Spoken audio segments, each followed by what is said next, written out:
Peace, everybody. Today is meditation day at Cooking with the Dad. And today we offer to you the enlightenment of the simple samosa, or as we say in the subcontinent, samosa.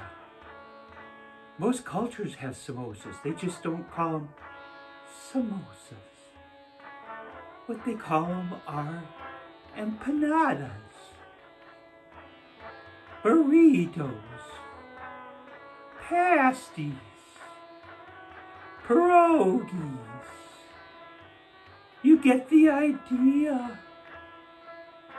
Stuffed wonton. Enlightenment to the world from the simple samosa.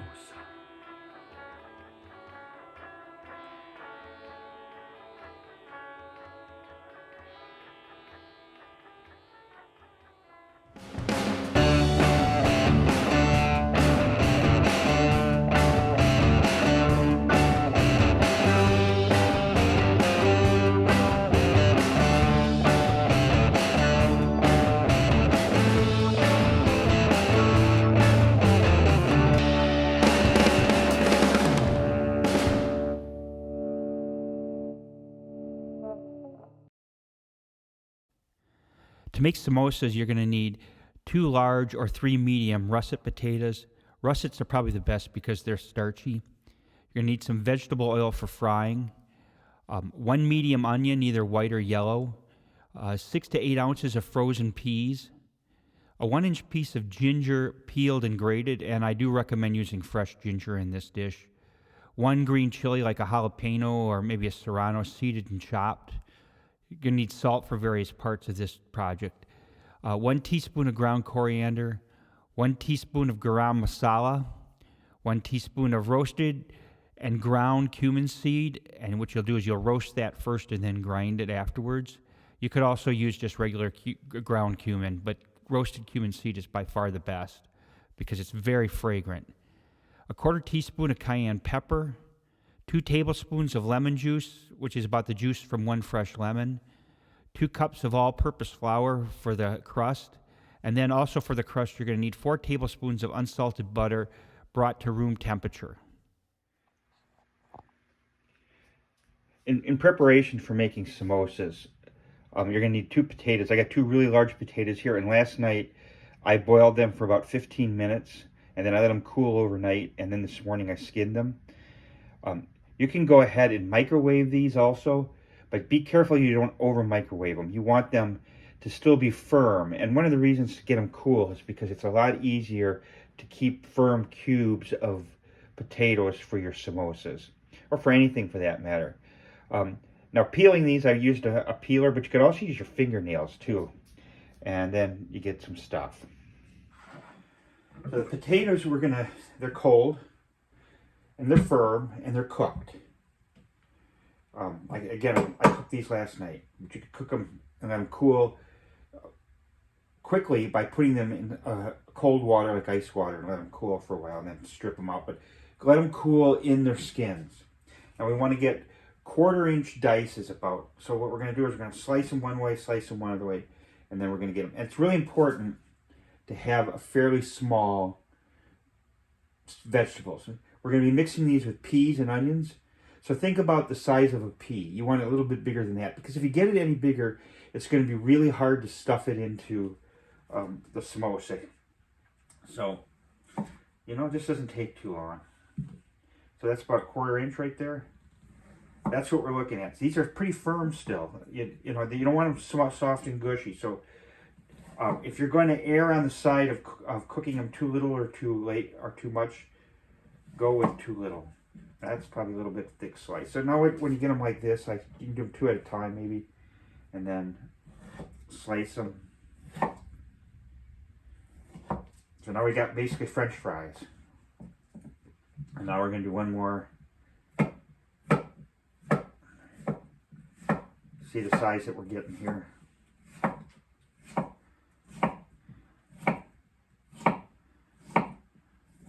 That's what we're talking about right here. This size about like that. Maybe even a little smaller wouldn't hurt. When we're done cutting, we're going to have a pile of potatoes like this. So that's what you're looking for. Now we're going to chop up some onions. This is a big ass yellow onion, and that's too much. So I'm going to chop up a little more than half of that probably. But if you get like a normal medium-sized onion, that's what you're looking at. You're going to peel it, and then you're going to chop it up really fine. So this is your opportunity then to show off your really natty onion chopping skills. So I'm going to leave this over on the side here. I chop onion, I slit one side and I peel it off. And I'm not, you know, onions aren't hugely expensive. And I don't want to waste them, but I'm not too. So what you're going to do here, very carefully, you want to have a sharp knife to do this and keep your fingers away.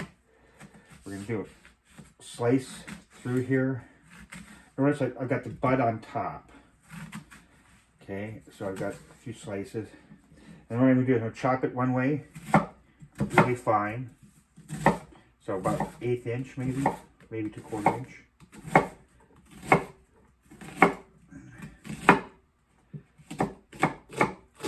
Okay, I'm going to carefully turn it over this way. And kind of just give it one of these jobs.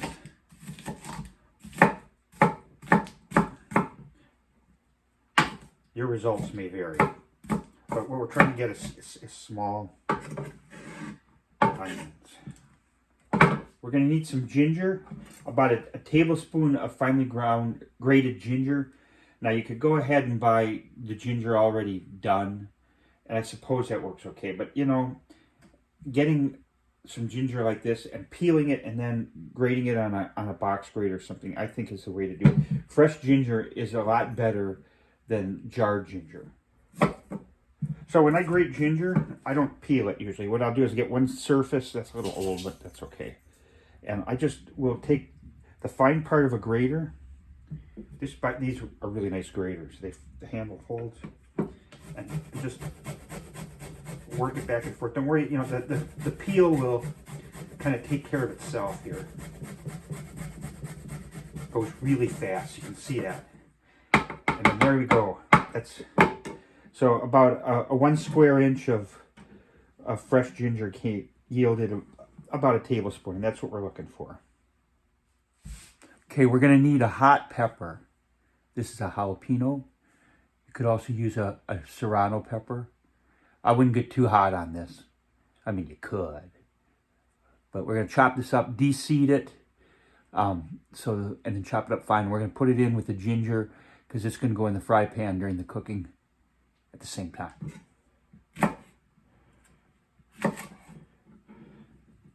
I think it's really important to get the seeds out. I mean, it's not horrible to leave them in, but the seeds can provide a little bit more heat.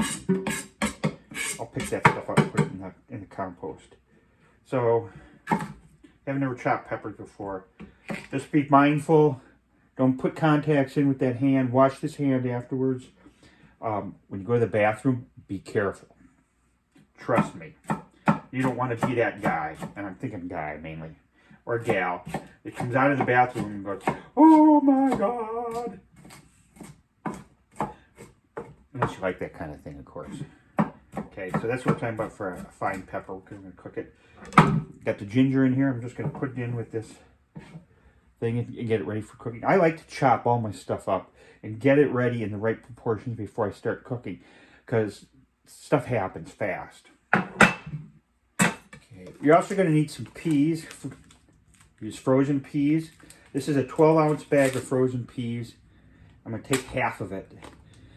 You know, when you're doing Indian cooking, keeping frozen peas and frozen corn in your freezer is a handy thing to have, because frozen vegetables are mainly just as good as fresh, and actually probably better in a lot of ways. So I'm going to take half of this, let it thaw before we cook it, either in the microwave or on the pan.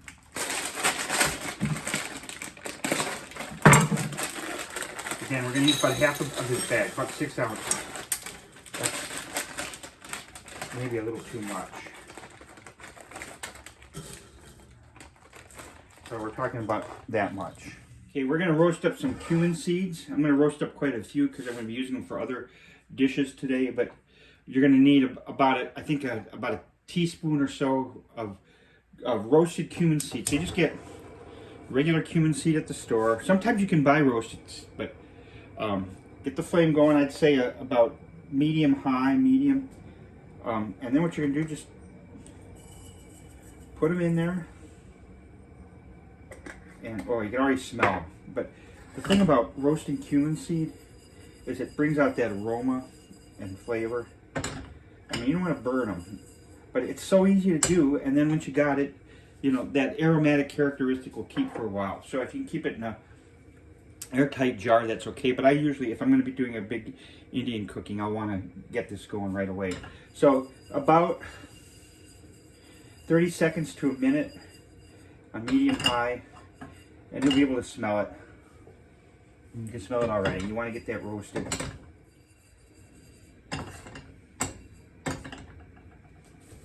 Okay, we're going to take our freshly roasted, hot, and see it's still smoking. See it's kind of brown now. Cumin seed. Put it in our mortar and pestle. This is how I grind my spices. Now you can use an electric spice grinder, which is just a small glorified coffee grinder. They're a pain in the ass to clean up, and then they take up more room. And this thing, look how small this is. You can grind anything. It's just so easy to clean. You don't really even have to clean it, just wipe it out. So, and you grind it, and just take your, this is, I think, the pestle, and this is the mortar. And just grind away. Just grind away. I don't know how fine you want to get it.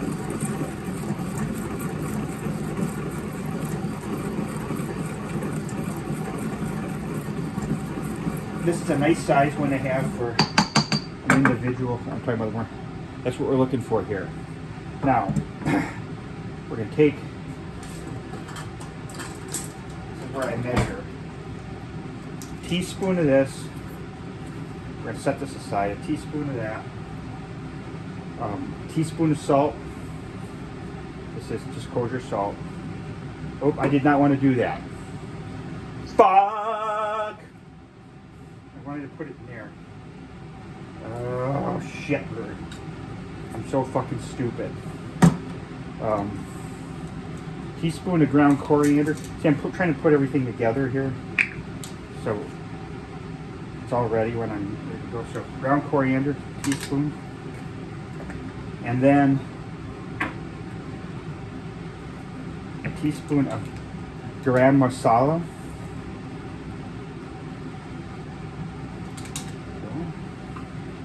And then we're going to put in about a quarter teaspoon of cayenne pepper. Now, cayenne is spicy shit. So a quarter teaspoon of cayenne pepper. And that's going to be our aromatic spices that we're going to get ready to go with. Again, before you start cooking, let's make sure that these peas are thawed. If they're still frozen, hit them in the microwave for a minute or so, because you do not want to put frozen stuff in when you're going to be cooking with oil. Also, for the stuffing now, we're going to need to chop up some cilantro, or as they say in Britain, coriander. You know the coriander seed grows up to become cilantro? But some people apparently don't like cilantro because it tastes soapy, and that's kind of a genetic thing. I'm not that person, and frankly, cilantro is just a fantastic herb for a variety of different types of cuisine, certainly Mexican cuisine, but it's a critical part of a lot of Indian cooking, and I love it. And so we're going to need about 3 tablespoons chopped. And you know, the thing to remember about the stems, if you're going to chop up cilantro or coriander, are just as good as the leaves. So don't just throw those stems away. You can use the stems. A mixture of stems and leaves is probably good. If you just have stems and seeds, man, you get fucking ripped off. Alright. So that's about, I didn't measure it, but that's about 3 tablespoons, and that's what I'm looking for. Nice and finely chopped. You know how to use your chopping skills like this. Get the damn fingers away from the blade. I'm gonna just keep that right there because I'm getting ready now to start cooking my stuffing for the samosas. I've got this pan, I just started over medium heat, nice cast iron pan, and put about 4 tablespoons of vegetable oil. Don't use, I would not use olive oil, use just regular plain vegetable or canola oil. Usually I don't measure this, but I want to give you a sense of what 4 tablespoons looks like. Basically you want to be able to coat the pan a little bit. And we're going to start by putting the onions in and cooking those until they just start to turn a little bit brown, not much, okay? Our onion that we chopped up earlier is going to go in there. And we'll get that going.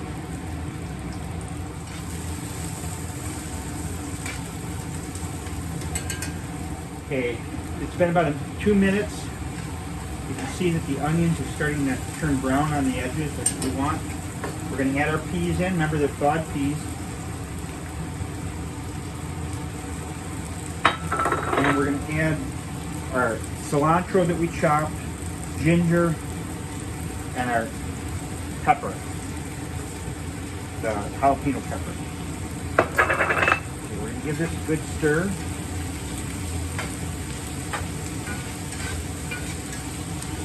Like so.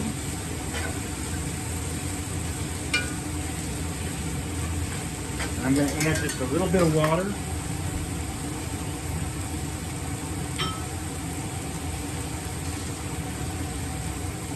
About 2 tablespoons, maybe 3. And I'm going to cover this pan up for just a few minutes, just to let everything cook together. And I'm going to turn it down to kind of medium-low. And I'm going to cook this for about 2 or 3 minutes. Okay, this has been cooking for about 2 or 3 minutes. I really just want to get the different flavors to know each other a little bit. And if you were using fresh peas, you'd want to go longer. But frozen peas are way better, I think, to do this with. Now, we're going to add our spuds. Our spuds. And we're going to add in our spice mix. So if you recall, we had spice mix: cayenne, garam, masala, ground coriander, and then that ground roasted cumin. And that all goes in there like that. And 2 tablespoons of lemon juice. Everybody would probably say fresh lemon juice. I like to use already squeezed lemon juice. 1 and 2. You could add a little more if you wanted to. We'll test the salt. We got this going. Let's get this all mixed in. Now we're not, remember our potatoes are already cooked, and we're really not looking at cooking the potatoes or any of this. We're just trying to get it warmed up in there. So the first thing you want to do is make sure you get gently, so you don't squish up all your potatoes, but stir up and get everything mixed together. You want to distribute those flavors over all the potatoes. And we're going to cook this for a few minutes on low.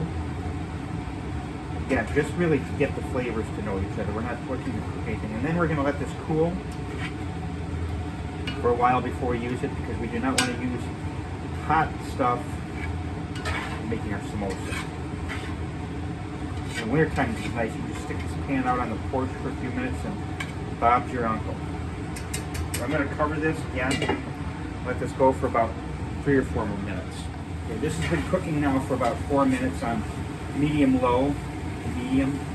Now we're just really trying to get everything together here, because it's really kind of cooked already. Okay, I'm going to turn off the heat.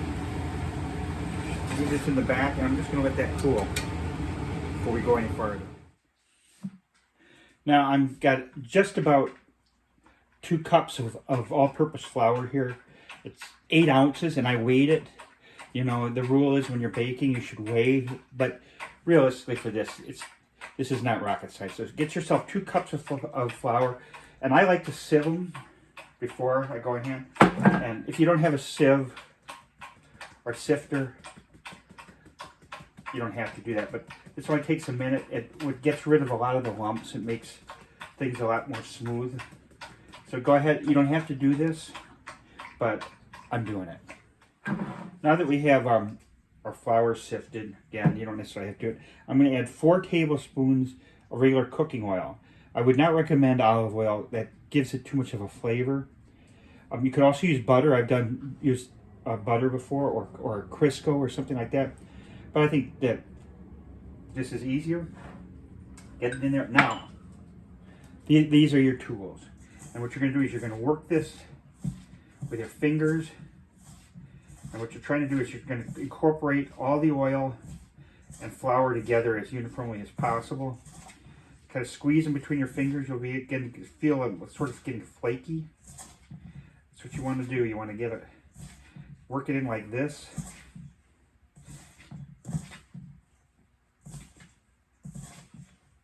Probably for, I don't know, 30 seconds to a minute. I think it's reasonable to do this. This gives the samosas their characteristic flaky shell, because what you're doing is you're kind of making layers. This is another way of doing it. I like doing it this way too. Kind of rub it between your fingers like this. Hands. Try to keep it in the bowl as much as you can. So, rubbing that in there like that. It's a very tactile, sensuous feeling. Okay. Now that we have the oil incorporated into the flour, I'm going to add 4 tablespoons of cold water. I might have to add a little bit more. Put that in there, and again, we'll work it by hand. What we're trying to achieve here is kind of a ball. Once we get a ball that is not too doughy, it looks like it needs a little bit more water. See, that's not really staying together real well. I'm just going to add a little bit more, maybe a half a teaspoon. I mean, a half a tablespoon. If that, you don't want to. It's very sensitive to how much water you get in there. You don't want to put too much. A lot of this has to do with the fact that it's getting to be winter time here, and so the flour's getting a little bit drier than it would be otherwise. So if you're in a southern state, like India,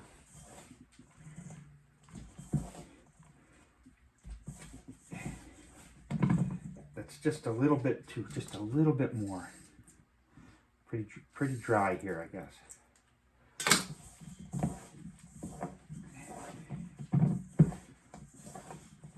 But you want to get this to kind of stick together into a ball. And I think we're just not quite there yet.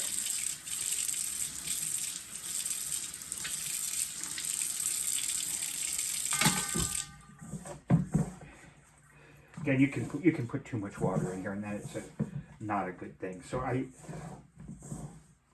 but you do want to be able to get it to hold together.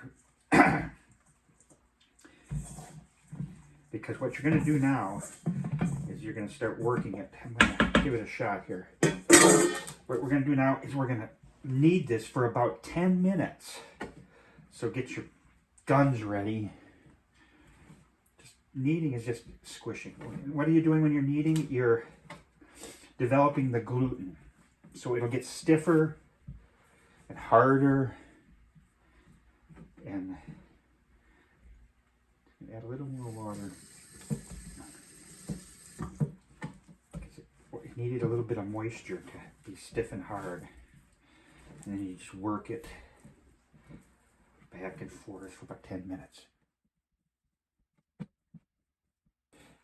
So a kneading technique that I like to use, I use the heel of my hand, palm, and kind of just do this, pushing down with the heel of my hand. Remember, as we're working this thing, we're developing the gluten that will hold the flour shell together. Now you can overdo this and it get really stiff, but frankly, you can't work it too hard. Okay, I've kneaded the dough for about 10 minutes and it's got nice and stiff, as you can see. Make sure it's in a bowl. About a 1/4 teaspoon of olive oil, of regular oil, just to coat this. Okay, just to get the surface, and we're going to put it into a plastic bag and put it in the refrigerator for about a half an hour. It could even be more too long. So what I like often doing it when I'm making samosas, which isn't that often, frankly, because it's a bit of work, is I'll do this first, and then I will do the filling. And then when the filling's done and starting to cool, I can get ready with the next stuff. So our ball of dough has been resting for about 30 minutes.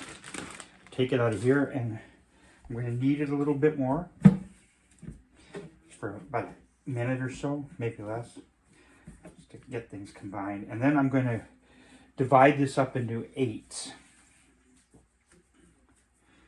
So I'll roll this out so I can make it a little bit easier.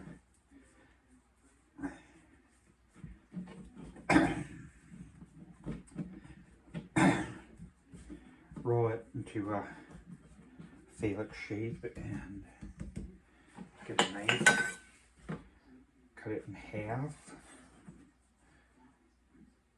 cut it in half, cut it in half, cut it in half, cut it in half, cut it in half, cut it in half. Well, Uxie guxie goldamanelli avisi goosey 6 minutes good. 8. Now I'm going to roll each one of these up into a ball. Just a small ball. Like so. And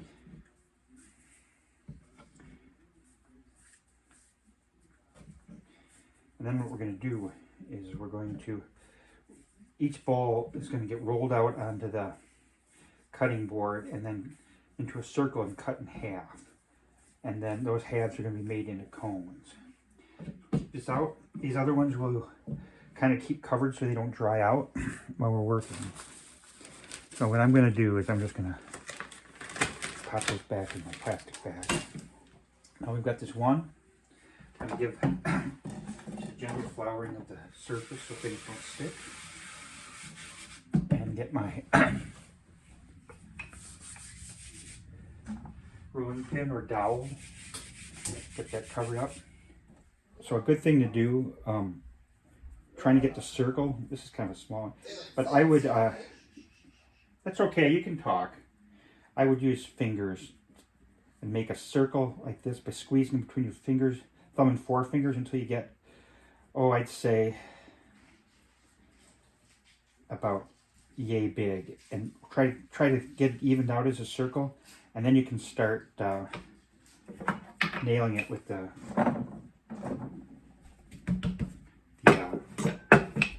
rolling pin. And just, you can press pretty hard. Oop, I need a little more flour.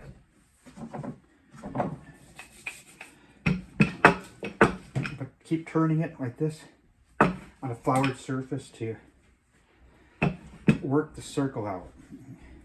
Looking at a thin dough, and the more circular you can get it, the better off you're going to be in terms of maximizing the filling in there, which is sometimes a challenge. Now, what we're trying to do is you're trying to make a cone. I'm going to go with that, and then what I would do is take this and cut it through. So put this our filling.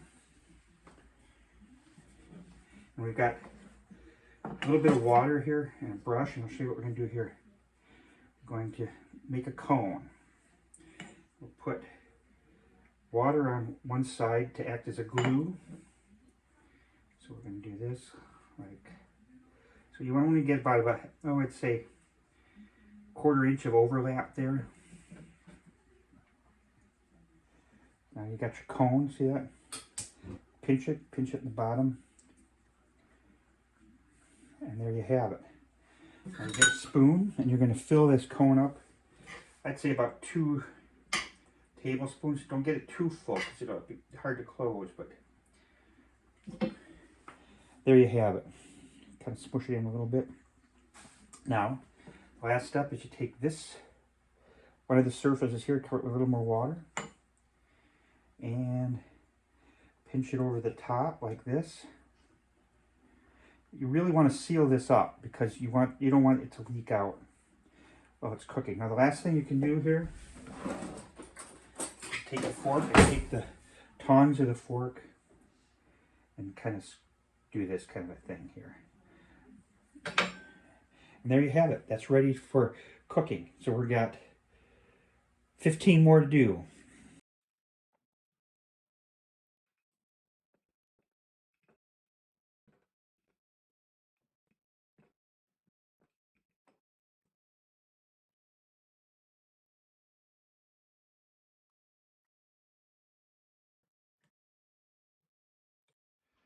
So this is the samosas finished, 16 samosas. I'm going to leave them in the fridge. You could deep fry them right now, but I'm going to wait a while because we're not ready to eat. And they'll be ready to go pretty soon. They cook very fast, and they're very delicious. You can probably freeze them too. I want to point out that you're going to get some leftovers sometimes, and this is quite a bit of leftovers actually. But it makes a really good dish on its own by just heating it up. But what I'm going to use it is, I'm going to use it in my corn and potato and mint dish. Should be good. Cook the samosas. You can do it in a deep fryer for sure. But I think the best way, the easiest way is to get a cast iron pan, or if you don't have a cast iron pan, some kind of a sturdy pan, and put oil, not olive oil, but something like canola oil or vegetable oil that has high smoke point. To get it up to about 325, 350 degrees. If you have a thermometer, you can check it.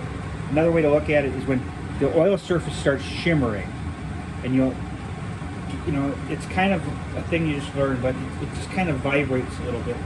And then when it's hot enough, you can start putting in the samosas.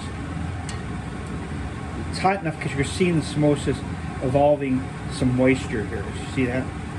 So what we're going to do is we're going to put in about 6 samosas this size in it at one time.